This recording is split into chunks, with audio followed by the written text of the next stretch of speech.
Today challenge சொல்ற மூவில இருந்து ரிலேட்டட் சீன்ஸா சொல்லணும். அப்படி சொல்லாதவங்க அவுட். பார்க்கலாம் யார் இந்த சேலஞ்சில் வின் பண்றாங்கட்டு.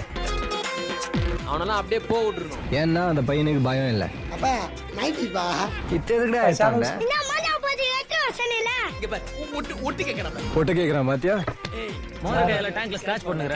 வேலைக்கு போறணும் ஓர சீன் போடாதடா. நாங்களும் போவோம். நான் வீட்டு வேலையா தான் போறேன். அப்படியே இரு.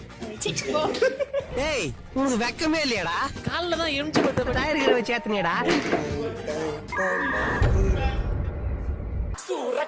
சிக்கன் பைட்டு சுச்சா போல சுச்சா போயிட்டு வந்து சிச்சன் சாப்பிடுவா தெரிஞ்சிருச்சா எல்லாமே தெரிஞ்சிருச்சா. ஐயோ சினுங்கிறானே போடா வெளியே. சரி விடு. பேய் வரட்டத்துக்கு ஈஸியா ஒரு வழி சொல்லுங்க சாமி. ஒரு பொம்பளை மேல கை வைக்கிற. அச்சா பகுத் அச்சா. நான் கதை சொல்ல போறேன்.